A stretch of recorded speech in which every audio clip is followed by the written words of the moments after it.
Muy bien, seguimos aquí en Rosca y como anunciábamos previamente, ya tenemos aquí en nuestro estudio, aquí en EQ Radio, no sé, Juju, si querés decir las redes. Rosca Cultural en Twitter, en Instagram, en YouTube. Nos pueden llamar, si hay algún valiente, como decimos siempre, al 11 33 78 29 62 y también nos leen por rock.com.ar y obviamente nos escuchan por ecuradio.net. Hermoso. Ahora sí, presentamos a ella, que es doctora en Ciencias Sociales e investigadora independiente de CONICET, con sede en UNTREF, bueno, en el Centro de Investigaciones Sociales. Fue directora del Núcleo de Estudios sobre Memoria entre 2015 y 2021 y es miembro de su consejo académico. Profesora adjunta de Sociología de Cultura del Departamento de Arte y Cultura de la Universidad Nacional de 3 de Febrero. Dirigió junto a Claudia Feld Las Voces de la Represión, declaraciones de perpetradores de la dictadura argentina. Y es autora de Vencedores a Víctimas, Memorias Castrenses sobre el pasado reciente en la Argentina. Valentina Salvi, bienvenida. Bravo. Un fuerte aplauso. Bienvenida. Aplausos. No, por favor, gracias por estar acá, la verdad que... Te sumamos a la rosca. Sí. Exactamente. Ese momento de rosca. Sí, sí. Claramente. Vos sabés, Valentina, que veníamos hablando un poquito sobre la importancia de la memoria, ¿no? En este contexto y algunas preguntas que nos surgen. Vos has trabajado mucho sobre el pasado, si se quiere, y la construcción de un régimen de memoria. Has dicho que a partir, sobre todo del 2003 o con el kirchnerismo, se ha trabajado muy en específico en un régimen de memoria. Y tal vez la pregunta es, ante este negacionismo que avanza, ¿qué pasa con esa memoria, no? Porque se ha cuestionado mucho determinadas cuestiones que parecían ya saldadas o constituidas, ¿no? O como arraigadas en cierta identidad. ¿Y qué es lo que pasa cuando de golpe tenemos un presidente que dice que San Martín es un cipayo, que admira a Margaret Thatcher, o una vicepresidenta que dice que no fueron 30.000? Digo, ¿qué pasa con la memoria ahí?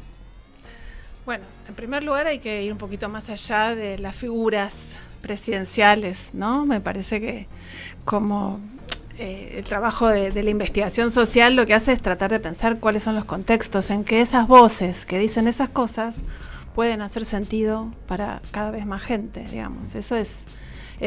podemos quedarnos a discutir qué dicen o qué no dicen, pero lo vienen diciendo hace mucho. La cuestión es cómo quienes venían diciendo cosas así están donde están hoy. Entonces, bueno, algo se fue modificando en los últimos años, o viene un proceso de tensiones y disputas sobre el que hay que prestar atención. En primer lugar, quizás es bueno partir de la idea de que no hay una memoria. Hay la memoria, digamos, como fenómeno social de evocar, recordar, conmemorar el pasado, nunca es estático ni implica la cristalización de un sentido. En general hay actores que tienen distintas trayectorias, como en cualquier otro aspecto de la vida, en la política pasa lo mismo, en el campo de la memoria también disputan, ¿no? Entonces, estas voces estuvieron siempre, o sea, estuvieron desde la dictadura, estuvieron después en los primeros años. Lo que pasa es que muestran una trayectoria, digamos, de declino. Se volvieron sentidos residuales, aquellos que básicamente reivindicaban la dictadura, justificaban, es lo mismo reivindicar que justificar, es decir, que encontraban algún argumento por el cual lo que sucedió durante la dictadura o lo que hicieron las Fuerzas Armadas estaría justificado por el accionar de las organizaciones armadas. Esos sentidos que tuvieron peso sustantivo tanto para justificar la dictadura, como para, generar condiciones de posibilidad de la aparición de la dictadura o del golpe militar, tras el 83 fueron perdiendo presencia social, ¿no? Simplemente porque, bueno, en un contexto donde fue cada vez más fuerte el reconocimiento y confrontarse con lo que había sucedido de manera clandestina, ilegal, durante la dictadura, hizo que esas voces que reivindicaban a las Fuerzas Armadas fueran perdiendo presencia en la vida pública, y ese declino, digamos, sostenido de esos discursos que quedaron muy pegados a la dictadura, permanecieron por lo menos hasta, ¿no?, en una decadencia, un retraimiento hasta por lo menos 2003. Claro. Hasta ese momento, digamos, fueron perdiendo centralidad y finalmente quedaron en los márgenes, ¿no? Y en el 2003 también estaban en los márgenes. Sin embargo, se reorganizaron, lograron reconvertir sentidos los sentidos con los que se presentaban socialmente. Ya no hablaban de una reivindicación de la dictadura, de una desjustificación, sino que propugnaban el reconocimiento de los muertos por las organizaciones armadas. Y ese discurso, digamos, hacía sentido porque podía, digamos, porque se puso esa transformación incluso para los propios actores, es decir, las familias militares, los sectores civiles allegados a la familia militar, los familiares de los represores, ¿no? ¿Por qué ellos tuvieron que modificar ese discurso? Porque básicamente la figura del desaparecido tuvo una pregnancia social tan fuerte, el lugar de la víctima fue tan central en esos 20 años, desde el 83 hasta el 2003, 20 años no, 83, 93, no, sí, 20 años, dos décadas. Tuvieron gran pregnancia que fue la base, digamos, fue la figura, ya no se podía reivindicar la violencia. Claro. Había que poner en primer lugar a las víctimas, porque la figura del desaparecido había logrado instituirse, ahí hay un régimen de memoria, en eso, en el lugar de la centralidad de la víctima.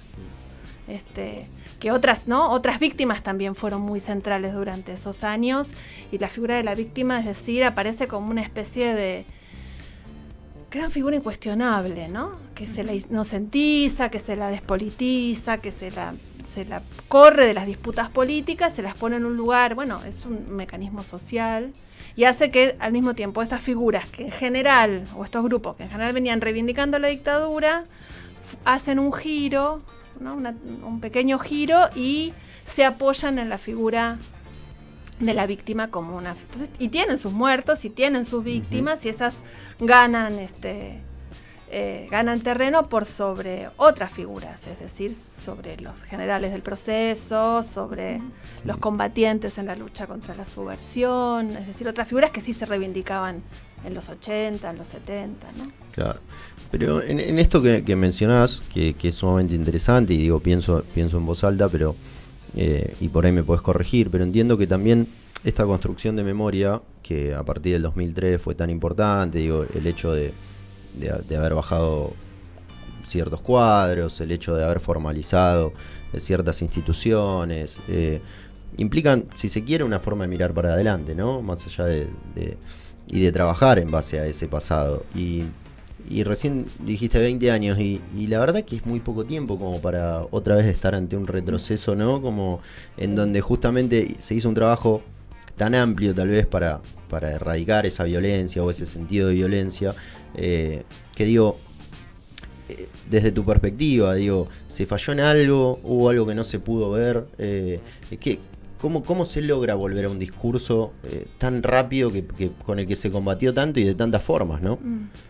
Está buena la pregunta, porque en realidad, digamos, las condiciones de posibilidad de que del 2003 hasta hoy sea, digamos, todas las transformaciones que implicó, ¿no? El avance de los juicios por crímenes de lesa humanidad, la apertura de distintos sitios de memoria, los reconocimientos a distintos actores que fueron parte de ese proceso. Bueno, ¿qué pasó? 20 años y ahora estamos como en un momento donde parecía que eso nuevamente está puesto en cuestión. Bueno, digamos, por eso, como decía al principio, el terreno de la memoria es un terreno de disputas, digamos, los actores no se quedan de brazos cruzados viendo cómo otros ganan terreno, y tienen capacidad para volver a producir sentidos, discutir con esos sentidos, y al mismo tiempo los actores que van, digamos, tornándose dominantes, como claramente fue la figura del desaparecido y los organismos de derechos humanos, dominantes en el sentido de que tuvieron capacidad de producir empatía social, de que los demás se identificaron con esa, reconocieron ahí una deuda frente a la justicia, una deuda de reconocimiento simbólico, una deuda humana respecto de esas víctimas, ¿no? Que decimos sin duda que son víctimas cuya humanidad fue absolutamente avasallada, tanto ellos como los familiares, que el día de hoy no saben dónde están los restos, y bueno, y todo lo que eso implica para los hijos y las nuevas generaciones. Digamos, en ese proceso, los actores que disputan esos sentidos y que fueron parte de ese momento histórico también producen nuevamente, tienen capacidad para volver a producir sentidos que puedan producir empatía social, digamos. La pregunta es ¿por qué? Claro. ¿No? Sí. Entonces, digamos, no es que tengo la respuesta mágica, digamos, Claro. no sé, pero digamos, No, sí, no, o algo pero- sé, pero Y a raíz, a Siempre- raíz de tu pregunta, Licha, Sí. yo quería preguntar, ¿qué papel juega el joven, digamos, la persona joven, los chicos, que tanto, viste, que están como embelesados con este presidente que no sabemos qué pasó? Y yo creo que ahí, o sea, ahí está como el peso de la gente más grande que tiene que ir a la memoria, digamos, a volver. ¿Cómo le explicás, digamos, esto?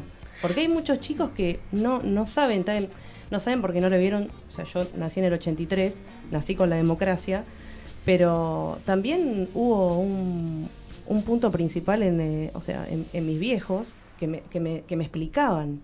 Ahora, ¿cómo haces como con los chicos bueno, más ahí chicos? hay cosas para pensar, ¿no? En primer lugar, lo que hay que pensar es que claramente desde, digamos, en ese proceso por el cual se fue como conquistando, ¿no? El tema de los juicios, la lucha contra la impunidad, por la cuestión de la impunidad fue muy central en ese proceso. Es decir, esos juicios habían quedado truncos, esas familias no había responsables, los responsables caminaban por la calle como cualquier otro, digamos, había una demanda de impunidad, pero que además la demanda, digamos, la crítica a la impunidad excedía también esa cuestión de los organismos de derechos humanos o de las deudas respecto de los derechos humanos. Había otras demandas de impunidad asociadas también a la impunidad con la que el menemismo, por ejemplo, pasó por la vida política. Entonces ahí hay otro fondo sobre el cual se van articulando sentidos, ¿no? Los sentidos de la impunidad respecto de la corrupción hace sentido con la impunidad. Entonces, en ese proceso,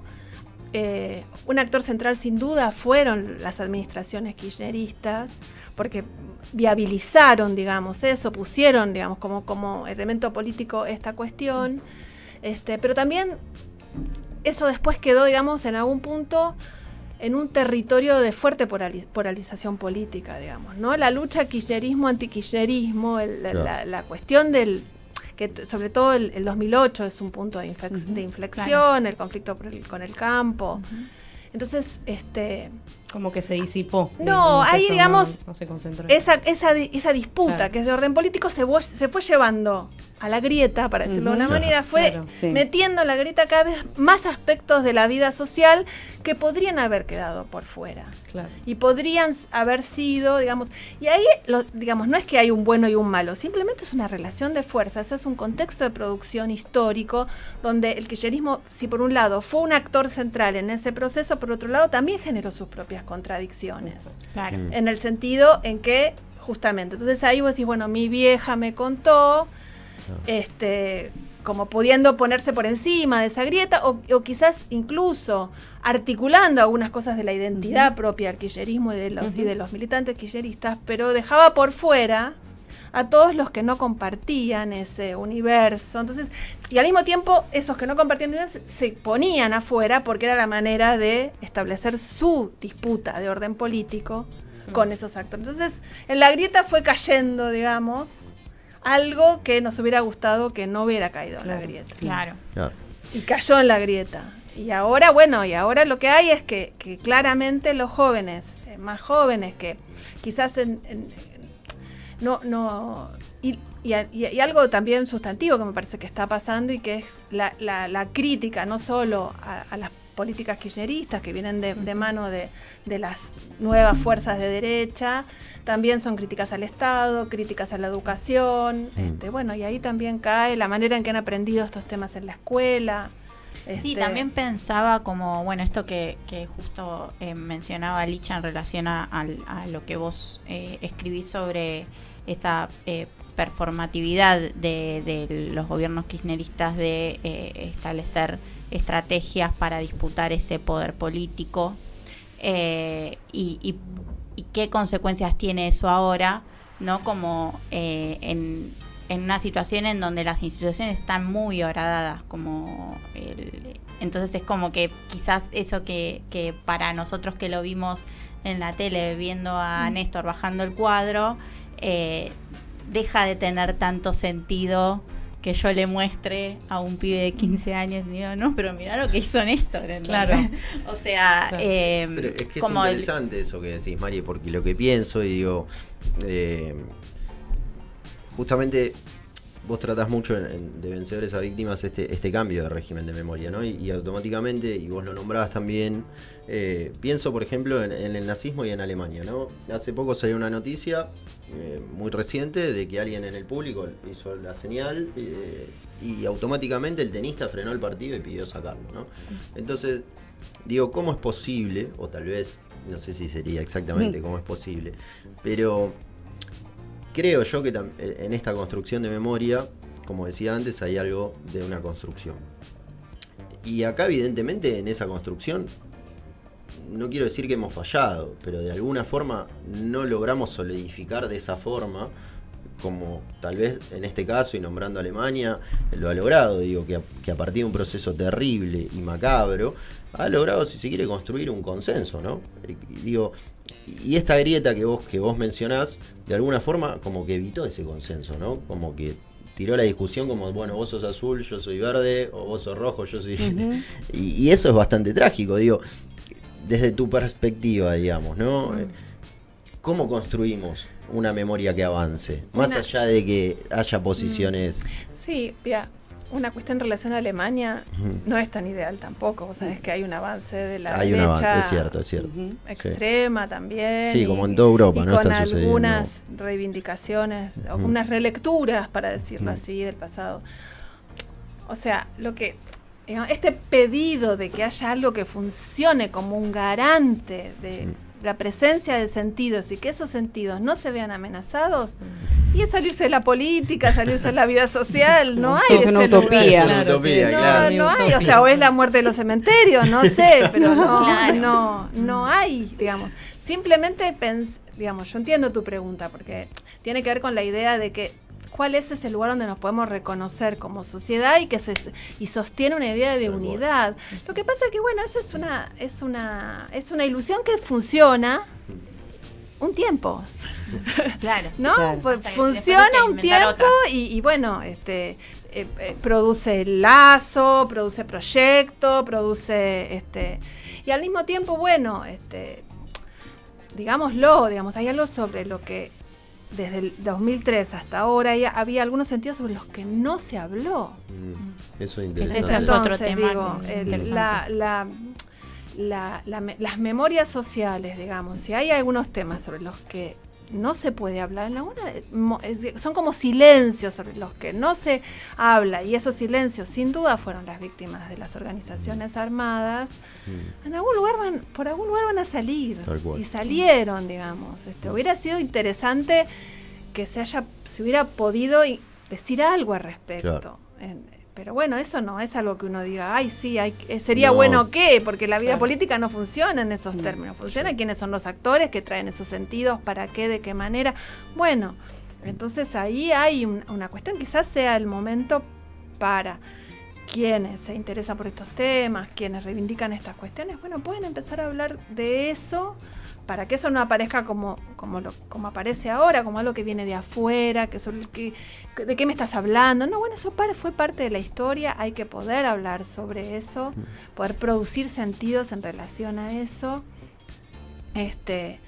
porque si no va a aparecer de la mano de quien lo coloca en la mesa, para su conveniencia. Claro. Sí, y también sobre la idea de no reconocimiento de las construcciones que hay del otro lado, ¿no? Y bueno, pero eso es una tensión que está y que bueno, apareció, ¿no? Claro. Sí, y a partir de esto que decís, digo, y según tu perspectiva, tu análisis, no te pedimos verdades absolutas, estamos para reflexionar. O la solución mágica, claro.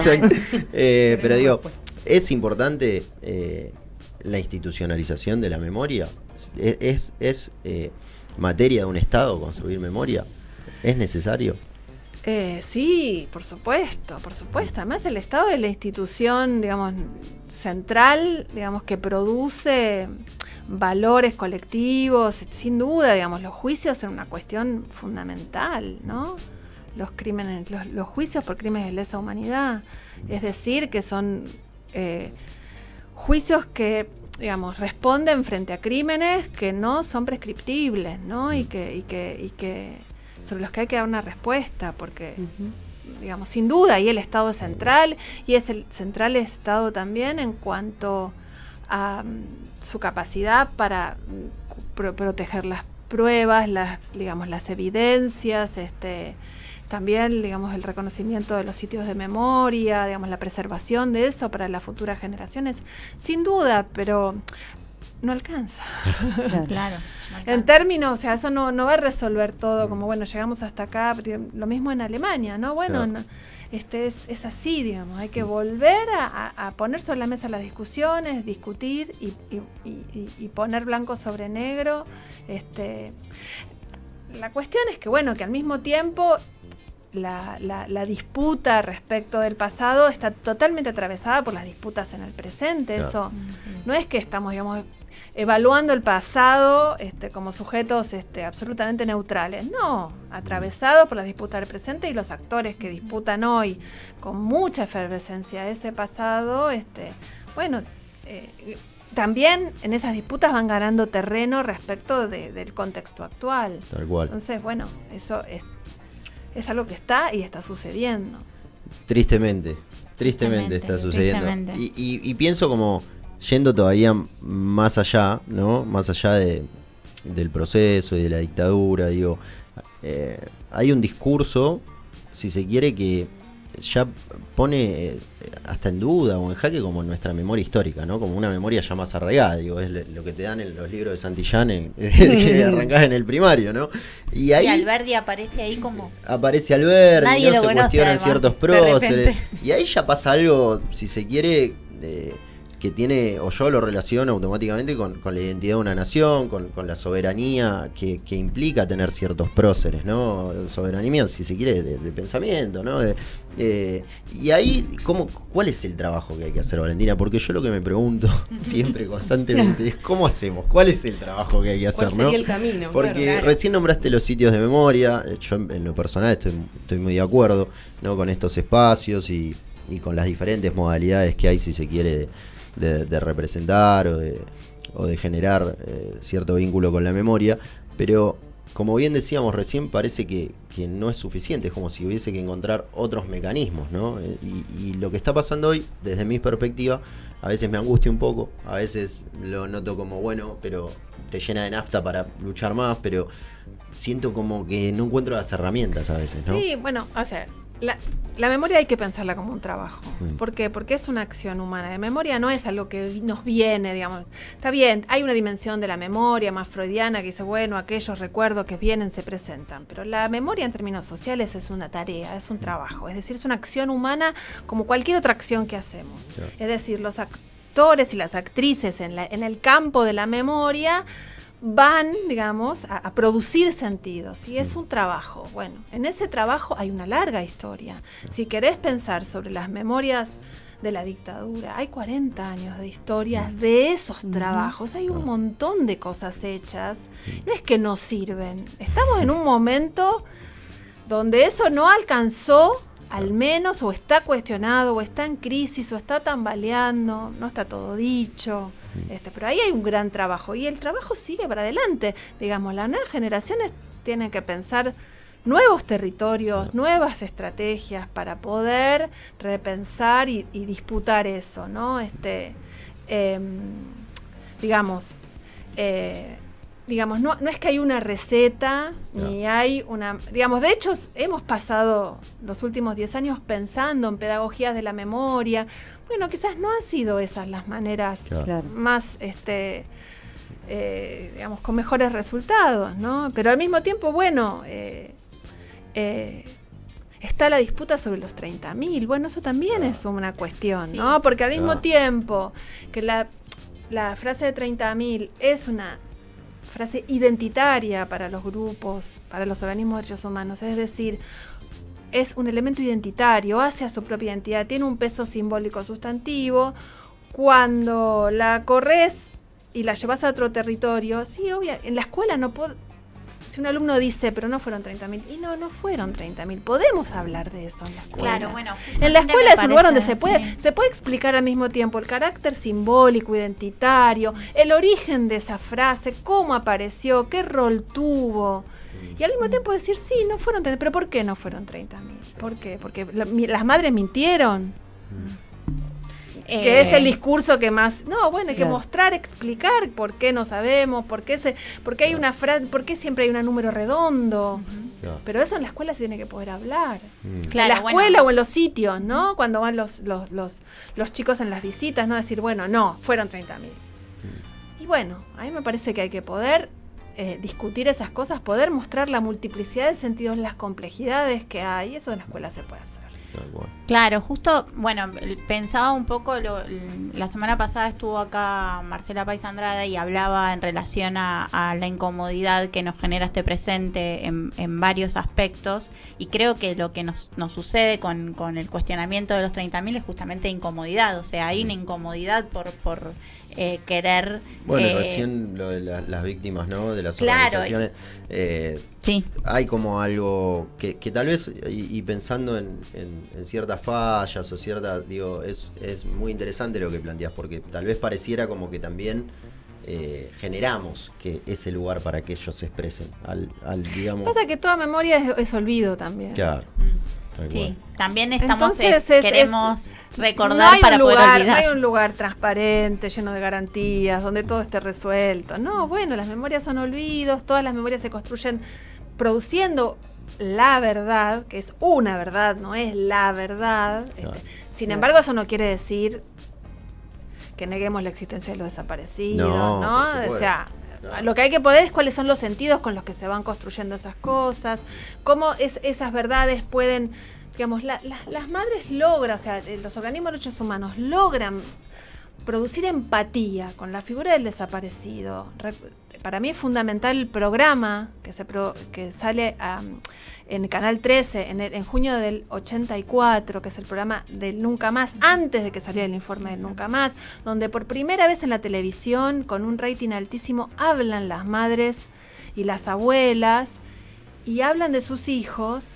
Y ahí se produce, digamos, ahí empieza una cosa muy fuerte, no que sea ese el disparador, pero digamos, ahí uno podría encontrar como un observable por el cual algo empieza a producir empatía social, al mismo tiempo que se van revelando no solo la cantidad de tumbas llenas de nenes, sino los centros clandestinos de detención, lo que pasó en los centros clandestinos de detención, digamos,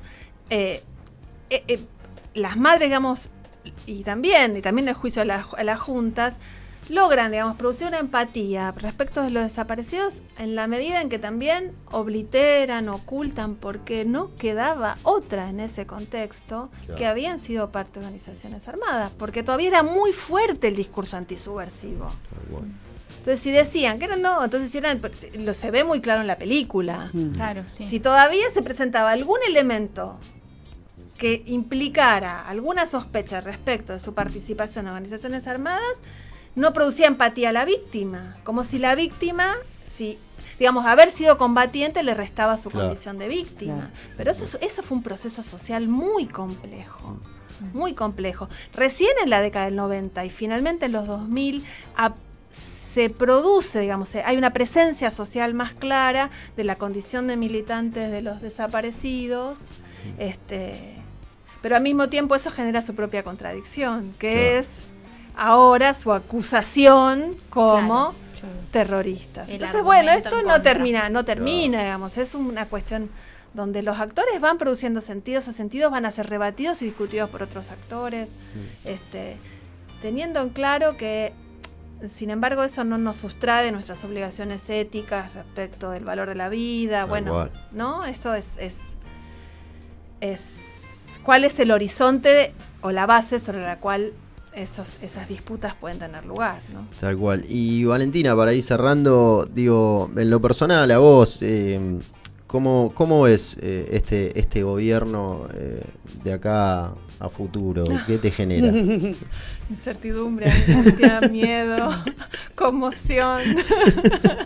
Estamos todos en la misma. Estamos todos en la misma. En términos sí. subjetivos es muy fuerte, digamos, y además su discursividad o la discursividad que ellos ponen en juego es una discursividad que opera sobre nuestra subjetividad también, que es bueno, ¿no? Bala o cárcel, corran, van a tener miedo, bueno, todo eso tenemos. Claro. O sea, opera esa discursividad también y saben de bueno, digamos, tendremos que poder sobrepasar la conmoción y salir a la calle. sí, y al mismo tiempo el lazo social está, digamos, digamos, la única manera de responder a esto es con prácticas solidarias, asociativas, lamentablemente, en términos personales, me atrevo a decirlo, somos colectivistas. Tal cual, tal cual. Señoras y señores, Valentina Salvia pasado por Rosca. Un aplauso. Gracias, Valentina. La verdad que hermosa charla. ¿Y qué nos vamos